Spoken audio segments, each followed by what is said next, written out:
Hi, it's Christiana-Simon. Today I'm going to be talking about what it's like to actually be bipolar. I think there's a lot of stigma around what being bipolar is and what it looks like in everyday life, and I want to have a candid conversation about what it actually feels like.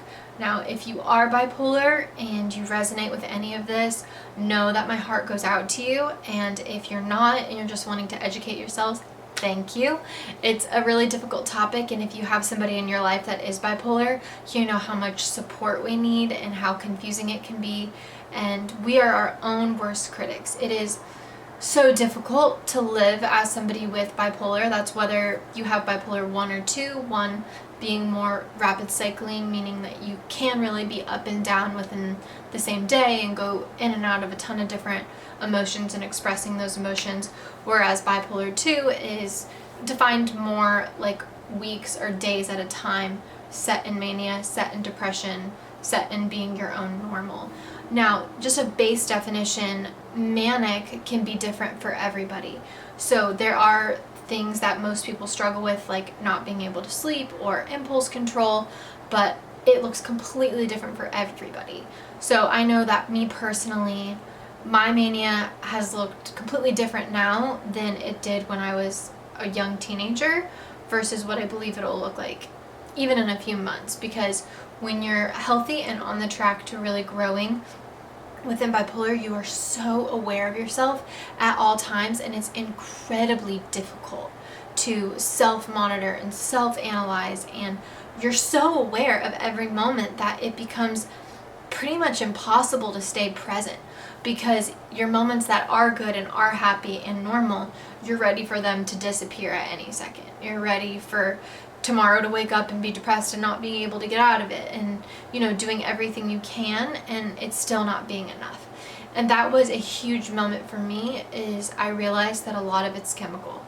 And even though I've been on medication and have been in the past, I was on lithium for 10 years, and lithium is a whole other realm of medical treatment that causes a lot of other issues. But I know that within dealing with my own mania and my own depression, it completely changes, and it leaves me feeling really inadequate. It's very judgmental of myself. I can't go to sleep some nights, and that's never okay. I'm always like, oh, I'm manic, oh, I'm messed up, why can't I just sleep like a normal person?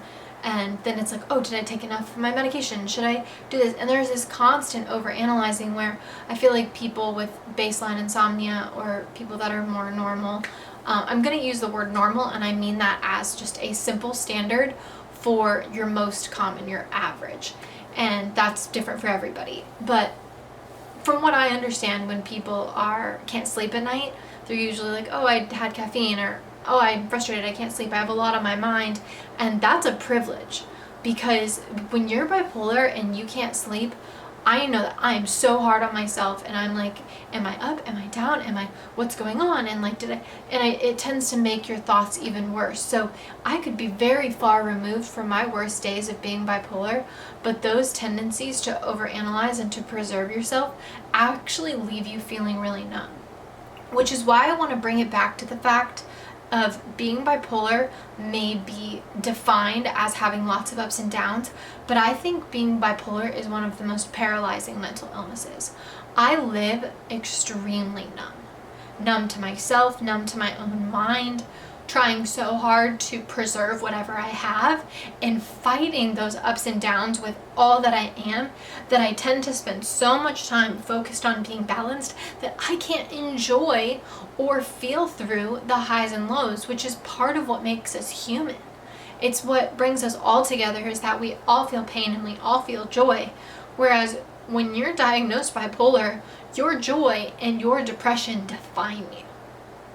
They aren't just allowed to be what they are. They have to have a meaning. They have to have a direct implication of who I am. And usually that it's wrong or that it's right. So I live in a lot of fear of success and happiness, because I know that it's fleeting in my life. I know that the highest moments of my life I have to treasure and hold them like a sweet memory, and not expect it to happen again. And that's, I know that looks and seems a lot like depression can feel, but the difference is that people with bipolar feel joy so powerfully. And because we usually create that joy, whether we're, manic and our own brain is pulling us up high, those ups are real. They are things we created. We're often brilliant or artists or really, really successful people that have harnessed all of that and been able to streamline and focus it. And if you look it up, there are so many famous people that have dealt with their bipolar and learned how to harness the beautiful struggle of it all.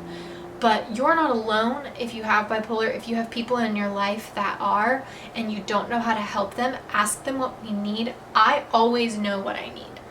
Always. I woke up today and I was feeling sad and I could not shake the way that my mind was just kind of spinning and feeling overwhelmed. So I knew I needed to just call and get on the phone with a friend and just spend my morning on the phone with her. And it helped a lot. And a lot of the natural anxieties do tend to kind of fix themselves. But the biggest lie that I want to break down is that being bipolar does not mean you live in extremes. It means you live every moment fighting an extreme, which leaves you feeling extremely numb and ultimately I think is more damaging than the highs and lows itself, is the tendency to want to define who you are by how you're acting and how you want to act. And I think there's a beautiful freedom in allowing yourself to be what you need to be and having people that let you be who you are. If you have somebody bipolar in your life, don't ask them if they're up or down, and if you notice their tendencies, be like, oh, are you up right now, or did you take your meds? There's measures to all of it, but be really careful. I think people with bipolar can be triggered really easily, and there's nothing wrong with your struggles. You're allowed to feel, you're allowed to be up today. If you're up and if you're happy, and as long as you're not hurting yourself or others or spending all of your money or causing damage to your own properties, it's okay. Ride your ups. If you're down, feel what you need to feel. If you're feeling normal, please don't question it.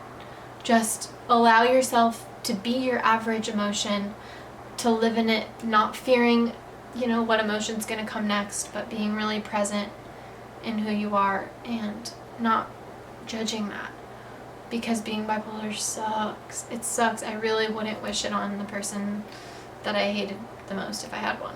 It's horrible, and I'm learning every day to harness it and to harness that beauty and figure out how to use my gifts and talents and passions to make the world a better place.